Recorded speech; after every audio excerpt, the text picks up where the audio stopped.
Claire Hunt wasn't supposed to be noticed. For years, she'd been the invisible cook in one of New York's most elite restaurants, the one who prepped the sauces, scrubbed the stations, and made sure the real chefs looked brilliant. But one afternoon, a mistake changed everything. A single dish, her dish, ended up in front of a millionaire known for breaking careers with a single word. And when he demanded to know who made it, the kitchen froze. Because the truth was about to walk out of the shadows in the form of an 11-year-old girl. Before we begin, make sure to watch this story all the way through. And when it ends, rate it from 0 to 10 in the comments.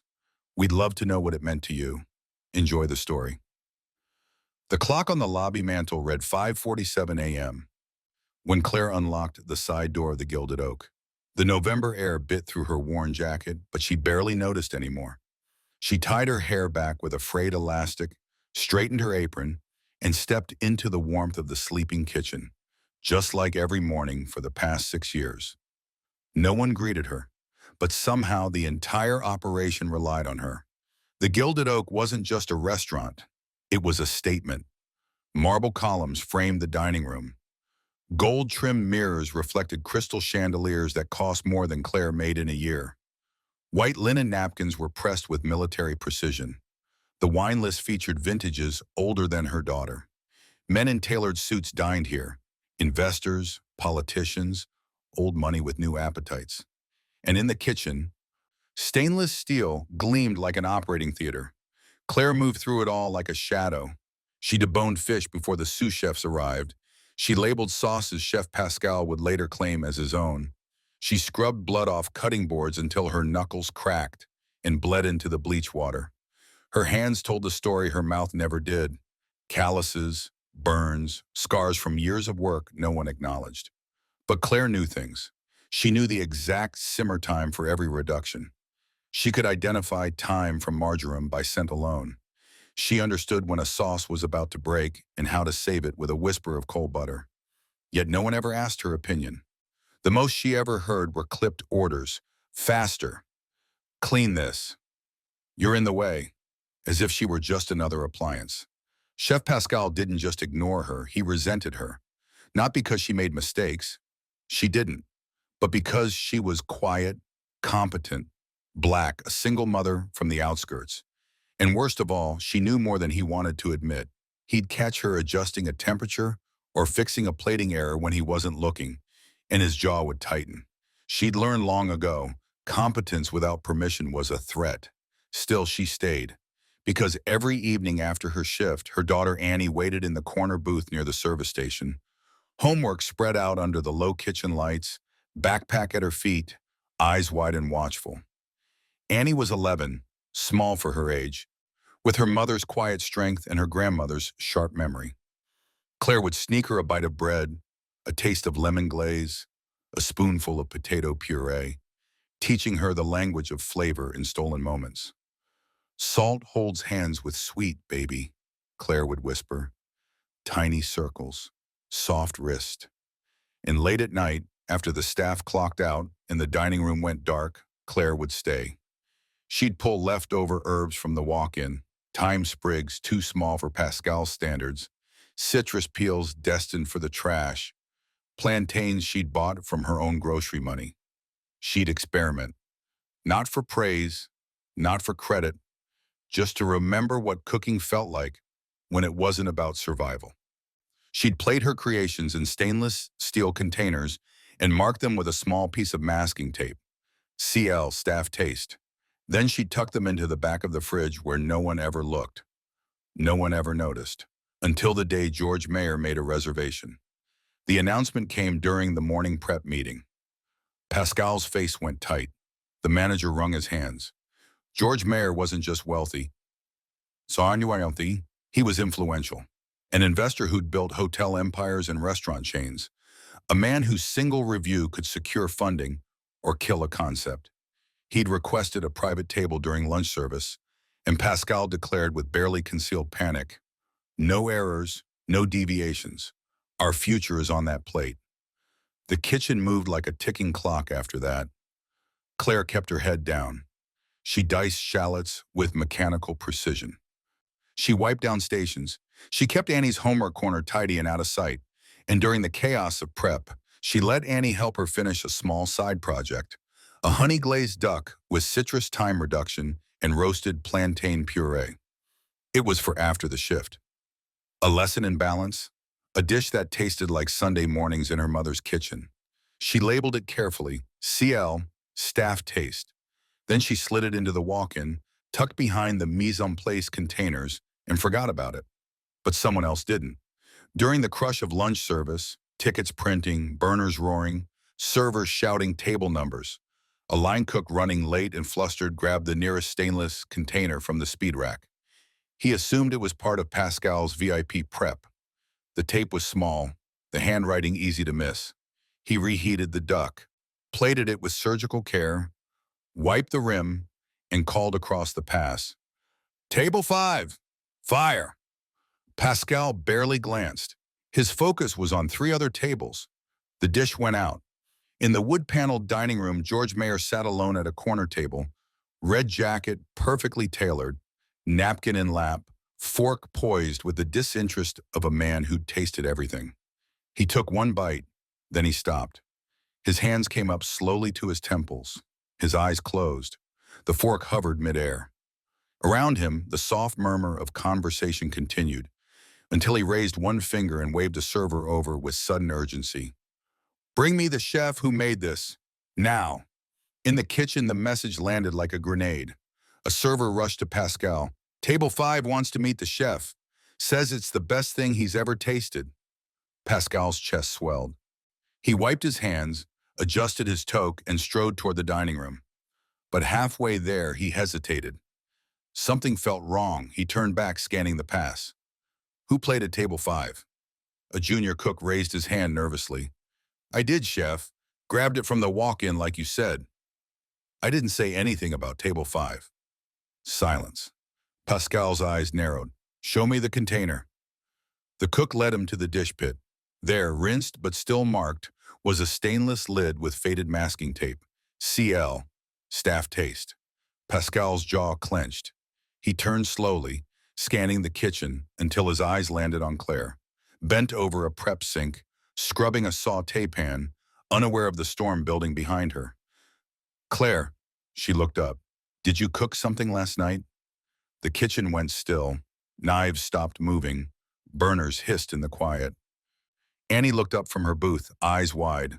Claire's voice was steady, but small. Yes, chef, just scraps. For teaching Annie, I didn't think. You didn't think? Pascal's voice rose. You used restaurant ingredients without permission? They were going to be thrown out. I stayed after my shift. I cleaned everything. That's not the point. He slammed the container onto the steel counter. A dish you made is sitting in front of the most important guest we've had all year, and now he wants to meet the chef. Claire's stomach dropped. From the dining room, a voice echoed. Calm, firm, unbothered by the walls between. I'll ask one more time. Who made my meal? Pascal looked at Claire. The staff looked at Claire. And from the corner booth, a small voice, clear and unshaken, cut through the silence. My mom did.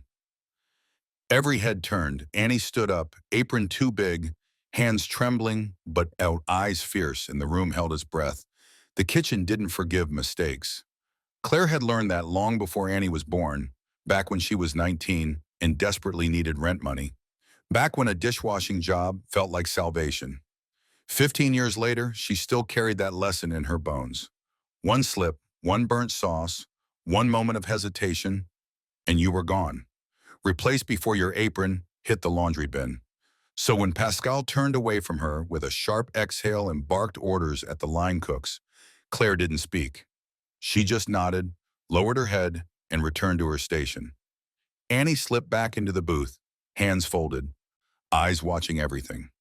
The morning stretched into chaos.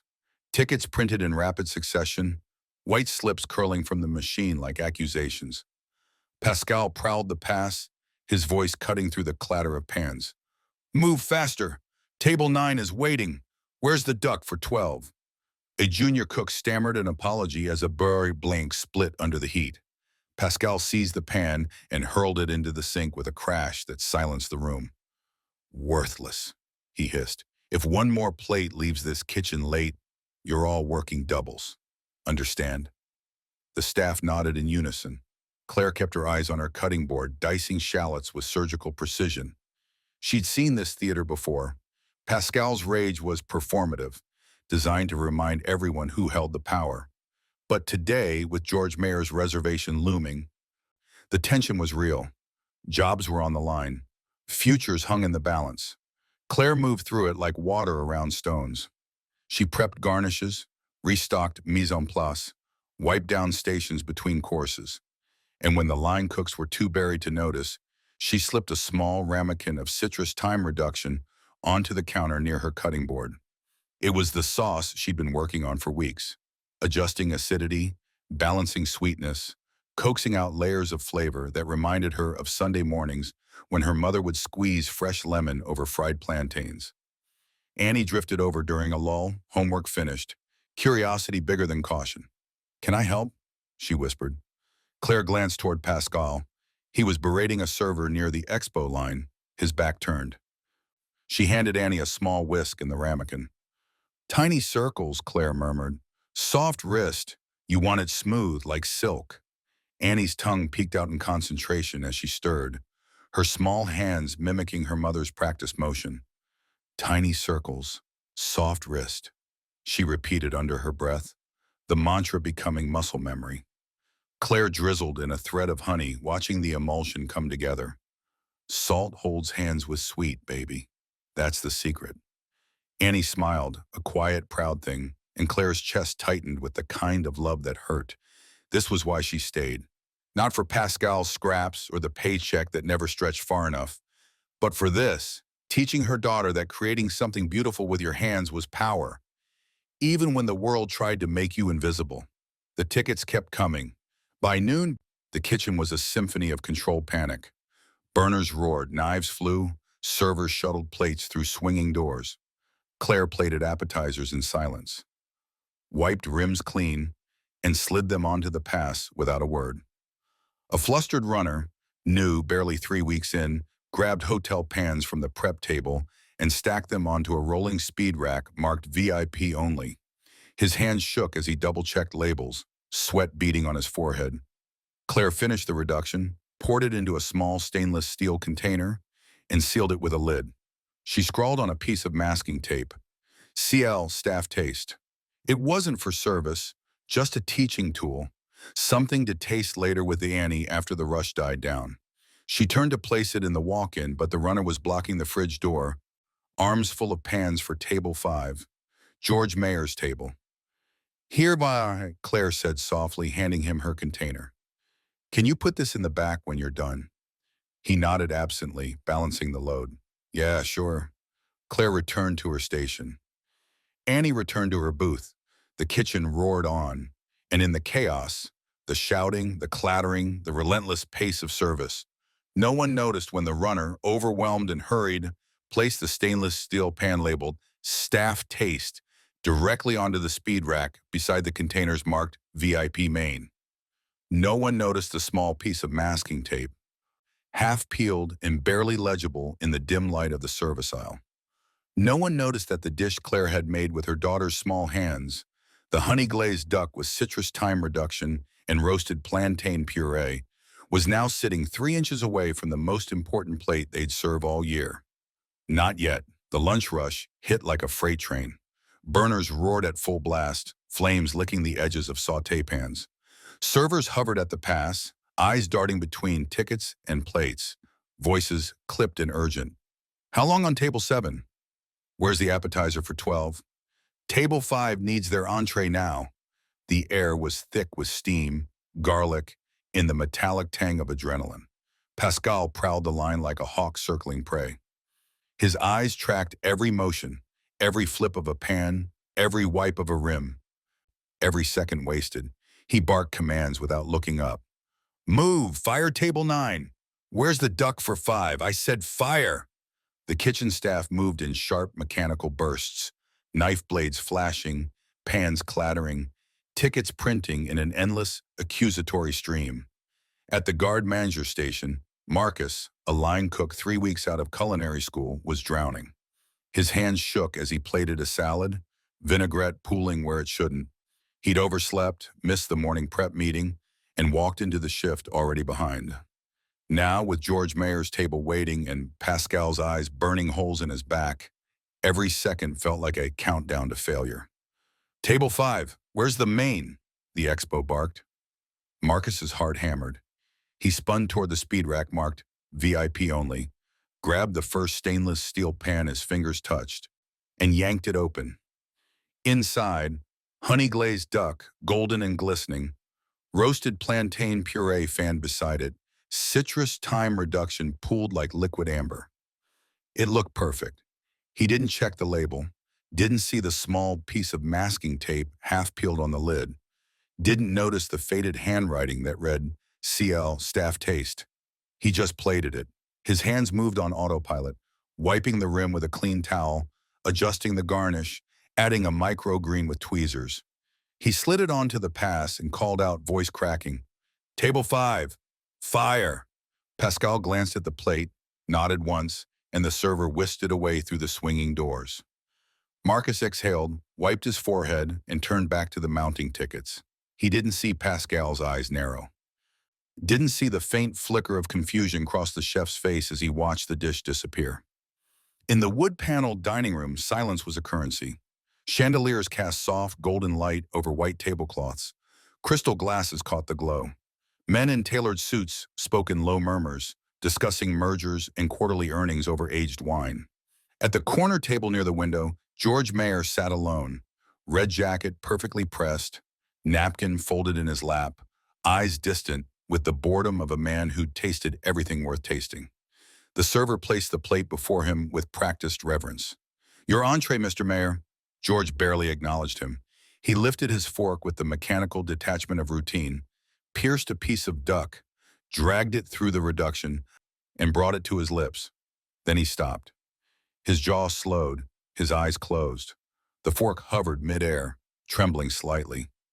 Around him, the soft hum of conversation continued, until his hands came up slowly, palms pressing against his temples as if holding a memory in place. He set the fork down with deliberate care. A woman at the neighboring table glanced over, eyebrow raised. The server near the bar straightened, sensing a shift. George opened his eyes, staring at the plate as if it had just spoken to him in a language he thought he'd forgotten. He raised one hand, index finger extended. A server rushed over. "Is everything all right, Mr. Mayer?" George's voice was quiet but sharp as a blade. "Bring me the chef who made this, now." The server blinked. The chef?" "Yes, whoever prepared this dish. I want to speak with them immediately." The server nodded, turned, and hurried toward the kitchen, his steps quick and uneven. In the kitchen, the message landed like a bomb. The server pushed through the swinging doors, face pale. "Chef Pascal, table 5 wants to meet the chef. Says he needs to speak to whoever made his dish." Pascal's chest swelled. A smile tugged at the corner of his mouth. Recognition. Finally. He wiped his hands on his apron, adjusted his toque, and started toward the dining room. But halfway there, he stopped. Something felt wrong. He turned back, scanning the pass, replaying the plate in his mind. Honey-glazed duck, plantain puree, citrus time reduction. That wasn't his composition. His dish had truffle shavings, parsnip foam, micro-herbs from the rooftop garden. His eyes snapped to Marcus. "What did you plate for table 5? Marcus froze, spatula midair. The duck from the VIP rack, chef." "Show me." Marcus led him to the speed rack. The stainless pan sat empty, lid askew. Pascal grabbed it, turned it over, and saw the small strip of masking tape clinging to the edge. CL. Tosao. Staff taste. His jaw clenched. He turned slowly, eyes scanning the kitchen until they locked on Claire. She was at the prep sink, scrubbing a cutting board. Shoulders hunched, unaware of the storm building 10 feet away. But then she looked up. Her eyes flicked to the empty pan in Pascal's hand, to the masking tape, to the speed rack where it shouldn't have been. Her breath caught. No. On the other side of the wall, silverware went quiet. Glasses stopped clinking. Conversations paused. George Mayer sat at table 5, hands folded, eyes fixed on the swinging kitchen doors, waiting for the truth to walk through. George Mayer didn't eat with his mouth. He ate with his mind, dissecting flavors like quarterly reports, breaking down each component until he understood the logic behind it. Burnt sugar whispered at the edge of the glaze, a caramelization so delicate it barely registered until the aftertaste bloomed. Thyme lifted with citrus oil, sharp but not aggressive, balanced with the precision of someone who understood restraint. And the plantain, roasted until the starches turned sweet and earthy, carried something he hadn't tasted in years: memory. This wasn't technique for technique's sake. This was intention. This was someone cooking with their hands and their heart. He set his fork down and waited. The server returned moments later, face tight with nerves. "Chef Pascal is on his way, Mr. Mayor." George nodded, eyes still on the plate. He folded his hands in his lap and watched the swinging kitchen doors. Pascal strode into the dining room with the confidence of a man who'd rehearsed this moment 1,000 times. His whites were pristine, his toque perfectly angled. He approached table 5 with his chin high, shoulders squared, a practiced smile pulling at the corners of his mouth. Recognition. Finally, a millionaire investor praising his work in front of the city's elite.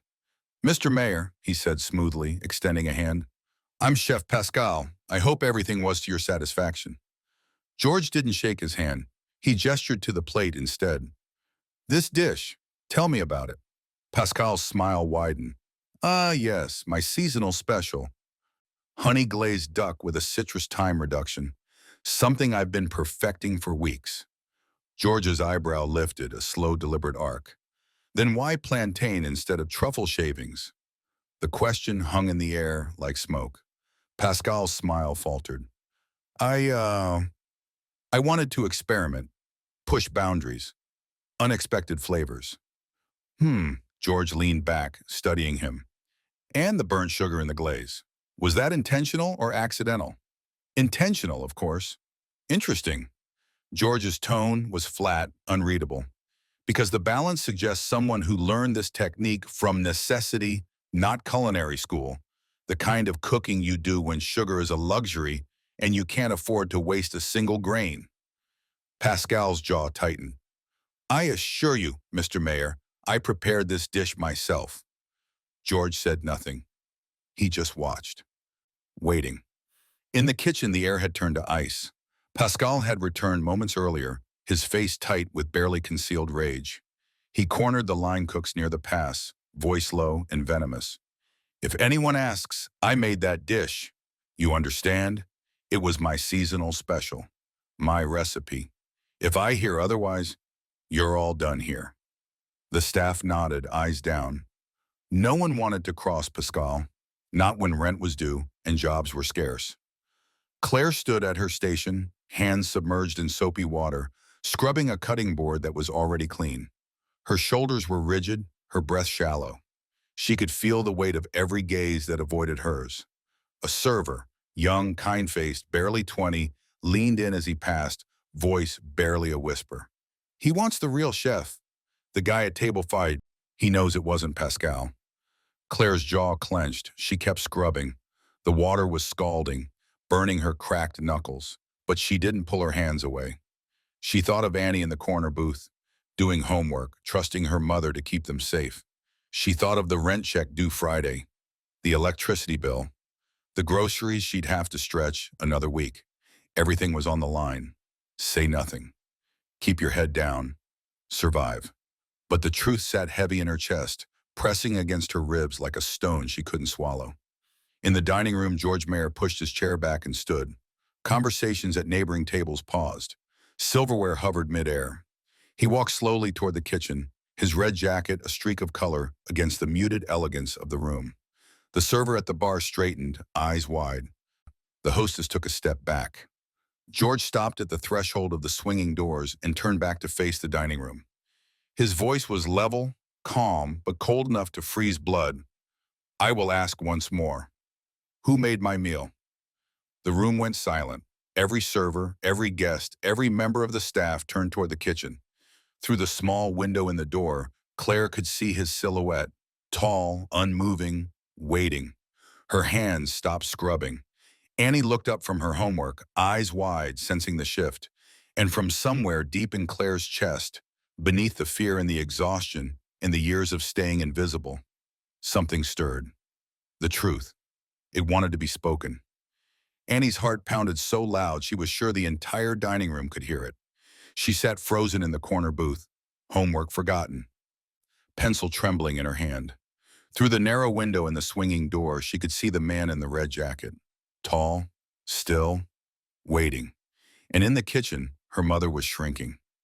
Annie watched Claire's shoulders curve inward, her hands gripping the edge of the sink, her eyes fixed on the soapy water as if she could disappear into it. Around them, the lie was expanding like smoke. Pascal stood near the pass, arms crossed, face rigid with barely concealed fury. The line cooks avoided eye contact. The servers moved in tight, nervous circles. Everyone knew the truth. No one would speak it.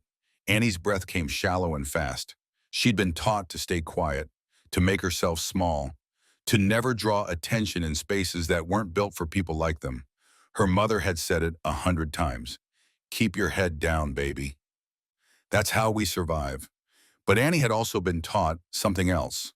Tiny circles, soft wrist, salt holds hands with sweet. Her mother had taught her that cooking was truth, that you couldn't lie with your hands, that flavors didn't care about titles or hierarchy or who stood at the top of the kitchen pyramid. They only cared about care. And this man, this stranger in the red jacket who'd stopped mid-bite, hands to his temples, eyes closed like he was tasting a memory, he'd tasted that truth. Annie looked at her mother, then at the dining room, then back at her mother. She thought of the plantains they'd roasted together. The way her mother's voice had softened when she'd said, "This tastes like home." The way Annie had whispered the reduction smooth. Proud of every tiny circle. There was a line she wasn't supposed to cross, and then she crossed it. Annie slid out of the booth, apron hanging past her knees, too big by half. Her work shoes, hand-me-downs from a church donation bin, whispered on the tile as she moved toward the swinging door. A server glanced down, startled. "Sweetie, you can't—" But Annie was already pushing through. The dining room opened before her like a cathedral. Gold-trimmed mirrors, crystal chandeliers, white tablecloths crisp as paper. Conversations paused mid-sentence. Silverware hovered. Eyes turned. George Mayer stood at the threshold, hands clasped behind his back, waiting. Annie stopped 3 feet away from him, chin lifted, heart hammering so hard she thought it might crack her ribs. Her voice came out small but clear, cutting through the silence like a blade. "Because plantain tastes better that way, sir." The room went still. Glass stems stopped, clinking. Nearby tables turned to stare. A woman in pearls set down her fork with a soft clink. George's eyebrows lifted, surprise flickering across his face for the first time that afternoon. From the kitchen, Claire's voice, urgent, panicked, cut through the quiet. "Annie, no!" But George didn't look away from the girl. He lowered himself slowly, bending at the knees until his eyes were level with hers. His voice, when it came, was softer than before. "And who are you?" Annie's hands trembled, but she didn't look down. "Annie Hunt. It's my mom's recipe. I stirred the sauce." The words hung in the air like a confession. Behind them in the kitchen, Pascal sputtered, "That's not—" "She's confused." The manager rushed forward, face flushed, hands raised in apologetic confusion. "Mr. Mayor, I'm so sorry. The child doesn't understand." But George raised one hand, silencing them without turning around. His eyes stayed on Annie. "You stirred the sauce?" "Yes, sir. Tiny circles. Soft wrists. That's what Mama taught me." George's expression softened. Something in his jaw released. Something in his eyes warmed. He straightened slowly, turning toward the kitchen. When he spoke, his voice carried across the dining room with quiet, unshakable authority. "I'd like to meet the real author of this dish. Please, bon." The dining room held its breath.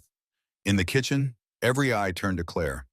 She stood at the sink, hands still submerged in soapy water, face pale, body trembling. Pascal opened his mouth to protest, but no words came. The lie had been spoken. The truth had answered. Claire looked at her daughter, standing in the dining room in an apron too big, chin lifted, eyes bright with something Claire had tried so hard to protect her from, courage. And Claire realized in that moment that staying invisible wasn't protection, it was erasure.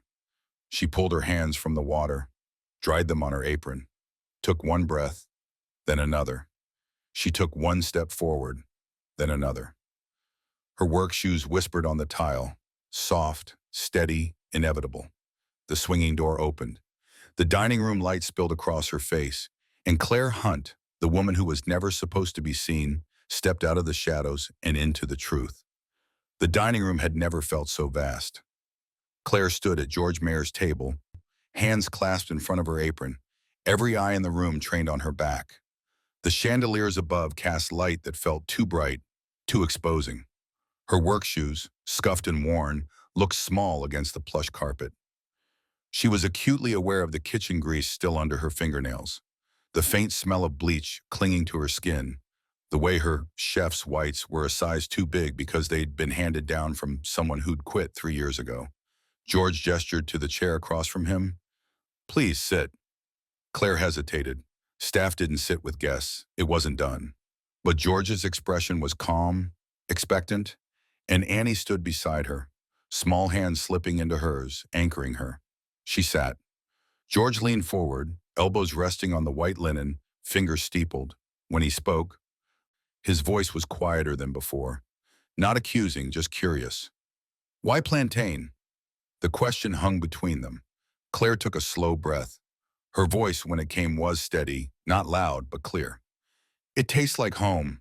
On Sundays, when sugar was a luxury, my mother would burnish plantain in a cast iron pan until the edges caramelized. She'd serve it with whatever we had, sometimes beans, sometimes rice, sometimes just bread. But that sweetness, it made everything feel like enough." She paused, glancing at Annie. "I wanted my daughter to taste that memory, to understand that cooking isn't just about technique. It's about carrying forward the people who taught you what love tastes like." The room was silent. From behind her, near the kitchen door, Pascal's voice cut through, sharp, dismissive. "Sentiment isn't cuisine." Every head turned. Pascal stood at the threshold, arms crossed, jaw tight. "Cooking is about precision, training, standards, not nostalgia." George didn't look at him. He kept his eyes on Claire. When he spoke, his voice was calm but edged with steel. "Honesty is cuisine." The words landed like a gavel. "I've eaten in Michelin-starred kitchens across 3 continents. I've tasted dishes plated by chefs who studied under legends. And most of it," he said, gesturing to the plate, "tastes like ambition, like someone trying to prove something. But this?" He tapped the edge of the plate gently. "This tastes like truth." Pascal opened his mouth to protest, but the words died in his throat. Around the room, servers who'd been frozen at their stations shifted their weight. A sous chef near the pass uncrossed his arms. The line cooks, who'd been watching from the kitchen window, turned to look at Claire, not with pity, but with something closer to recognition. The power had shifted. George turned to Pascal. "You claim this dish as yours, but you don't know why the plantain works. You don't know the story it tells. And without that story, it's just sugar and starch." Claire could have let the moment crush Pascal. She could have detailed every recipe he'd stolen, every credit he'd claimed, every time he'd erased her name from the work of her hands. But she didn't. Instead, she spoke quietly, addressing George but meaning it for everyone. "I used leftover ingredients after my shift. I refined a citrus thyme reduction I'd been working on for weeks, adjusting the acidity, balancing the sweetness. Annie helped me whisk it smooth. The plantain was roasted at 425 for 18 minutes, then caramelized in honey and butter. The duck was seared skin side down for 6 minutes, then finished in the oven. Simple techniques, but done with intention." She didn't attack Pascal. She didn't need to. The flavors had already spoken. George leaned back, studying her. Then he reached into his jacket and withdrew a crisp business card. He placed it on the white linen between them, the black lettering sharp and clean. "George Mayer, Ventures." "That," he said softly, "is the most honest answer I've heard in this room." He pushed the card toward her with one finger. I fund new culinary ventures, small concepts with big hearts. When you're ready to stop hiding behind other people's names, call me. Claire stared at the card. Her hands trembled in her lap. Annie squeezed her fingers tighter. I, I don't have capital or a business plan or... You have something better, George interrupted gently. You have a voice, and people are hungry for truth. He stood, smoothing his red jacket. The room seemed to hold its breath. Applause didn't come, but something deeper did, a respectful silence that felt heavier than any standing ovation. Guests at neighboring tables nodded quietly. A server near the bar smiled, eyes bright. The sous chef in the kitchen doorway gave a single approving nod. George extended his hand. Claire stood slowly, took it, and shook, her grip firm despite the tremor in her fingers. Thank you, she whispered. George smiled faintly. No, thank you. I haven't tasted something that honest in years. He turned and walked toward the exit, his footsteps measured and deliberate. The room exhaled, conversations resumed in soft murmurs. Claire stood at the table, business card in hand, Annie at her side. Behind her, Pascal remained frozen at the kitchen door. His authority, built on hierarchy and fear, and the assumption that invisibility meant powerlessness, had fractured, not with a shout or a confrontation, but with a single dish and the quiet courage of a woman who'd finally stepped into the light. The shift ended with whispers instead of shouts. Claire packed her knife roll with hands that hadn't stopped trembling since George Mayer walked out the door. Around her, the kitchen moved in muted chaos, pans clattering into the dish pit, burners clicking off one by one, line cooks stripping aprons and hanging them on hooks with deliberate care. Pascal didn't say a word to her. He didn't need to. The manager caught her at the locker room door, face tight with practiced neutrality. Claire, a word. His voice was gentle, but his eyes were tired. What happened today? It was unusual. Chef Pascal is concerned about chain of command. You understand, we need to follow protocols. I'll need to submit a report to HR about the incident. Claire nodded. She'd expected this. The system protected itself. But as she turned to leave, a line cook, Marcus, the one who'd plated the wrong dish, slipped her a napkin folded into a tight square. When she opened it later in the alley, it read, "Thank you, you didn't throw me under the bus." Another napkin appeared in her locker. "We all knew. I'm sorry we stayed quiet." And another tucked into her knife roll. "You're braver than all of us." Small mercies, small truths. The November air was sharp as Claire and Annie walked the 6 blocks toward the subway. The city hummed around them, taxis honking, street vendors packing up carts, neon signs flickering to life as dusk settled. Annie's hand stayed tucked in Claire's, warm and small and steady. They stopped at a corner stand where a man in a wool cap sold soft pretzels for $2. Claire bought one, tore it in half, and handed Annie the bigger piece. They ate in silence for a block, the salt and warmth settling something frayed inside both of them. Then Annie spoke, voice small. "Did I make it worse?" Claire stopped walking. She crouched down on the sidewalk, ignoring the flow of people moving around them, and cupped her daughter's face in both hands. "You made it true." Annie's eyes searched hers. "But now you might lose your job." "Maybe." Claire's voice was steady, surprising even herself.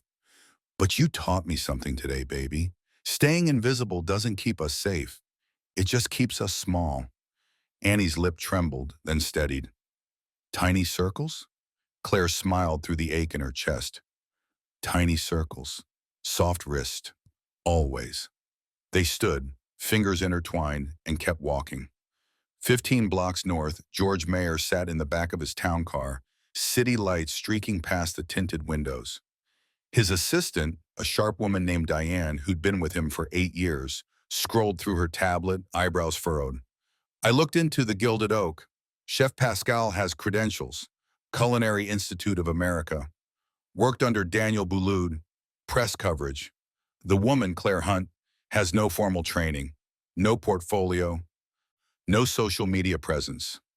George didn't respond. He was replaying the flavors, burnt sugar whispering at the edge of memory, thyme lifted with citrus precision, plantain roasted until the starch turned sweet and honest. "George," Diane's voice sharpened, I know that look. You're thinking about funding her. I am. She has no business plan, no capital, no experience running a restaurant. This is risky. George turned to her, expression calm. I don't invest in safe, Diane. I invest in real. Real doesn't pay dividends. It does if people are hungry for it. He leaned back, gaze distant. I've spent 20 years funding chefs who cook for critics and Instagram.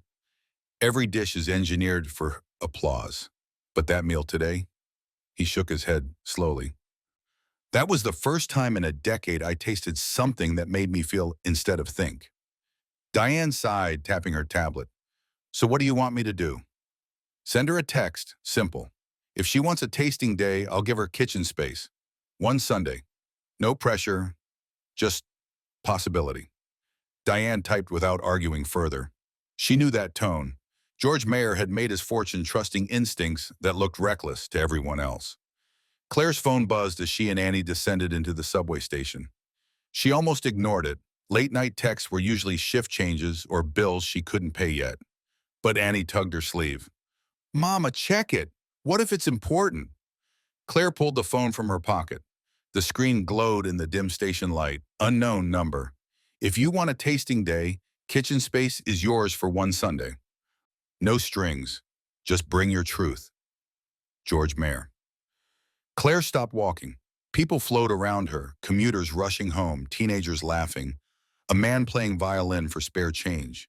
But everything felt suddenly distant, muffled, as if the world had narrowed to the 10 words glowing on her screen. Kitchen space. One Sunday.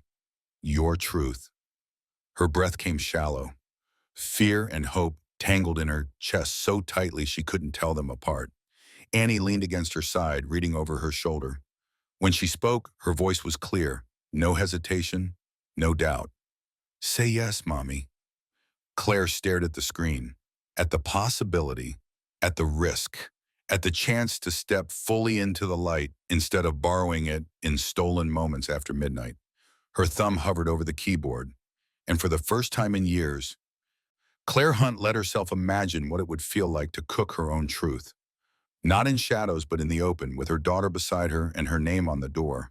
The borrowed bistro smelled like hope and lemon oil. Claire arrived at 6 in the morning, keys trembling in her hand, Annie at her side, carrying a canvas bag full of thrifted plates.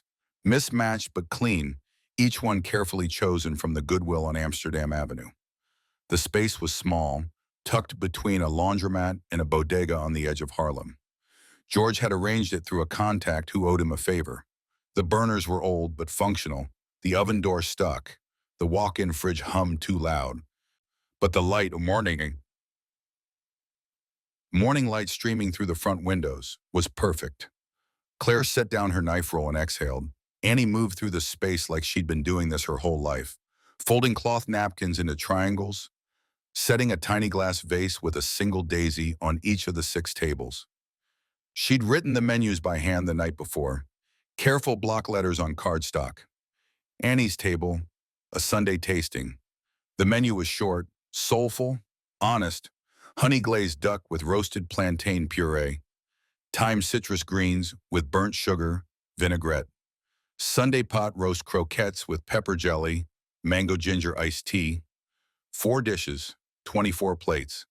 Everything Claire knew how to say without words. She started prepping at 7, dicing shallots, roasting plantains, whisking the citrus thyme reduction Annie had helped perfect. Her hands moved with the muscle memory of 15 years in kitchens. But this time there was no Pascal prowling behind her, no one to erase her name, just the rhythm of care, the chemistry of intention. The guests arrived at noon. Marcus, the line cook from the Gilded Oak, came first, nervous but smiling, a bottle of cheap wine in hand. Then 2 dishwashers from a diner Claire used to work at, still in their sneakers and hoodies. A busker she'd once fed sandwiches to during her lunch breaks. Annie's school teacher, Miss Rodriguez, who'd written a letter of recommendation Claire had never needed until now.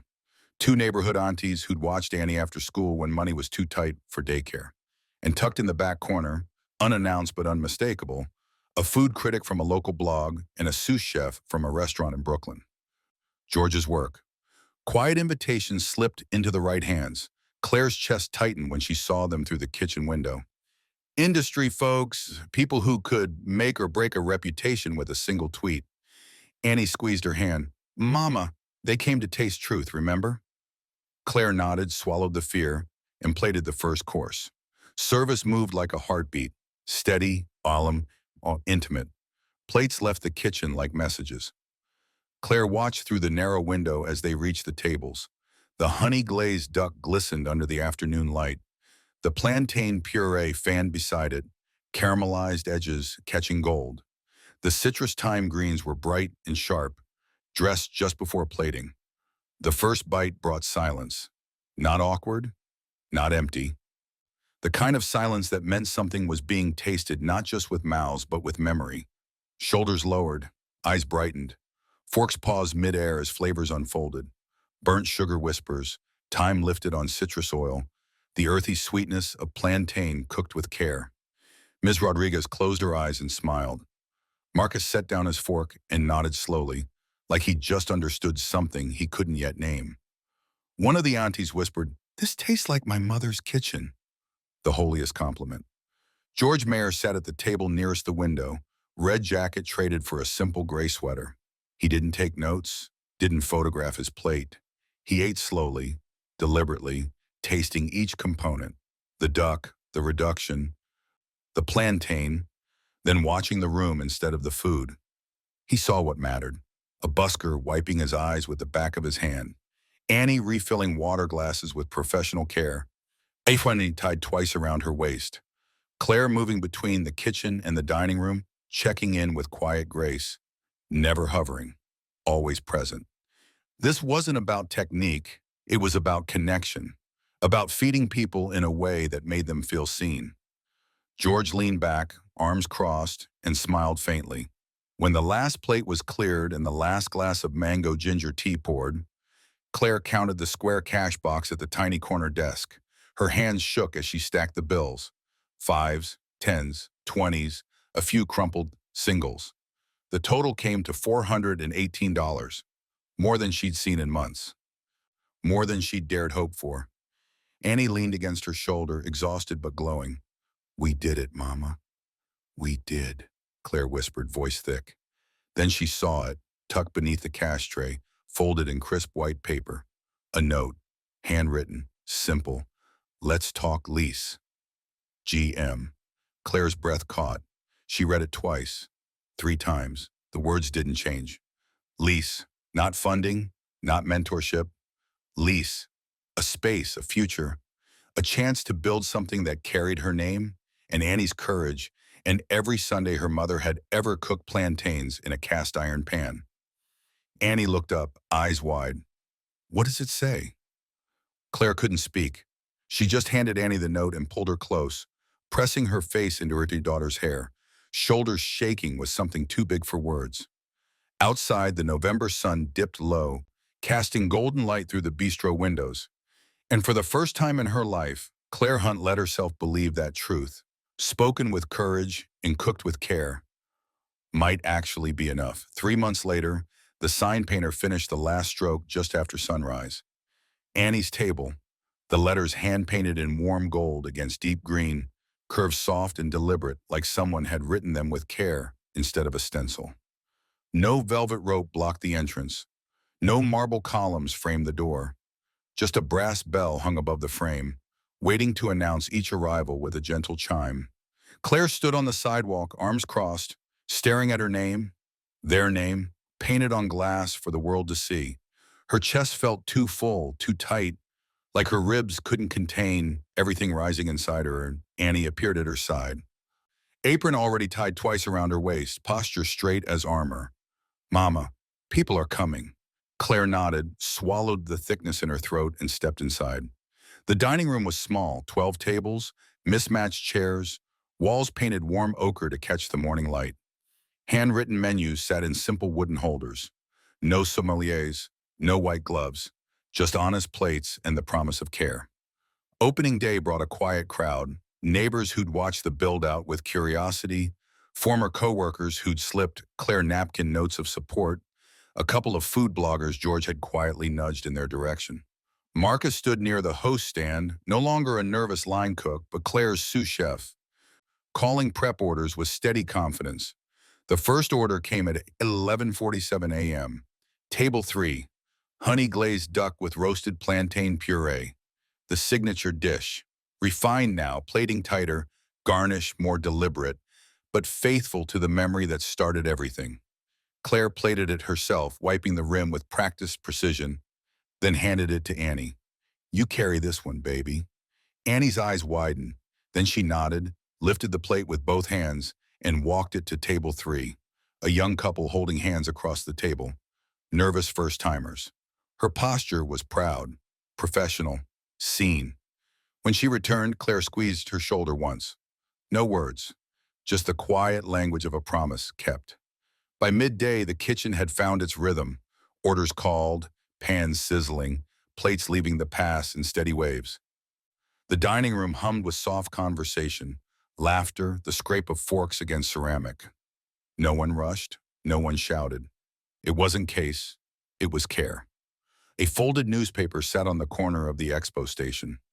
Marcus had left it there without comment. The headline in the food and dining section read, "Chef Pascal resigns amid creative authorship and concerns at the Gilded Oak." Claire glanced at it once, then returned to plating greens. She didn't gloat, didn't feel vindication, just a quiet acknowledgement that truth eventually surfaces. She had a restaurant to run. George Mayer arrived just after 1, alone, no assistant trailing behind. He'd traded his red jacket for a simple navy sweater. No entourage, no fanfare. He took the table by the window, the same spot he'd sat during the tasting 3 months ago. Annie appeared at his side immediately, water pitcher in hand, pouring with the confidence of someone who'd practiced 100 times. "Good afternoon, Mr. Mayor." "Good afternoon, Annie." He smiled faintly. "I'll have the duck, please." She nodded and disappeared into the kitchen. When the plate arrived, honey-glazed duck with plantain puree, citrus thyme greens on the side. George lifted his fork slowly. The dining room didn't pause, but a few guests glanced over, curious. Claire watched from the passes, hands still, breath held. He took one bite, closed his eyes, set the fork down gently. Then he nodded once. Still perfect. Annie, standing nearby with a freshwater pitcher, grinned, wide and unguarded. "Mom says the secret is love and a little burnt sugar." George laughed softly, the sound warm and genuine. "Your mother is wise." He ate slowly, savoring each bite, but his eyes kept drifting, not to the plate, but to the room, to the couple at table 3 holding hands, to the neighborhood auntie sharing croquettes with her grandson, to Claire in the kitchen, calling orders with quiet authority, to Annie shadowing the pass, repeating "order in" like a professional. This wasn't investment to George.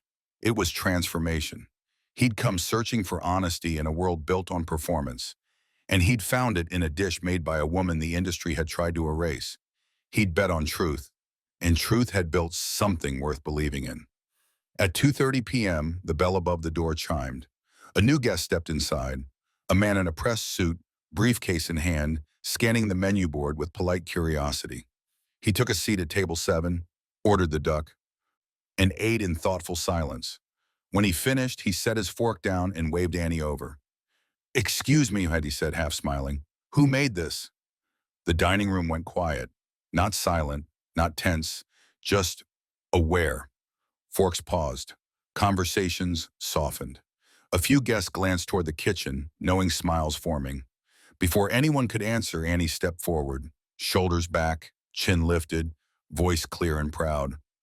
"My mom did, Clair Hunt, and I helped it stir the sauce." The man's eyebrows lifted, then he grinned. "Well, please tell her it's outstanding." Silence fell for a heartbeat. Then soft laughter rippled through the room, because everyone already knew.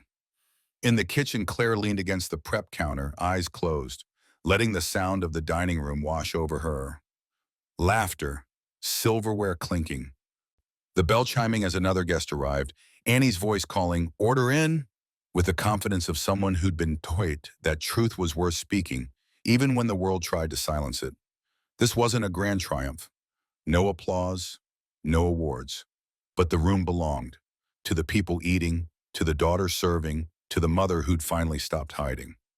George rose from his table, left cash and a folded note that read simply, "Thank you for teaching me what real tastes like."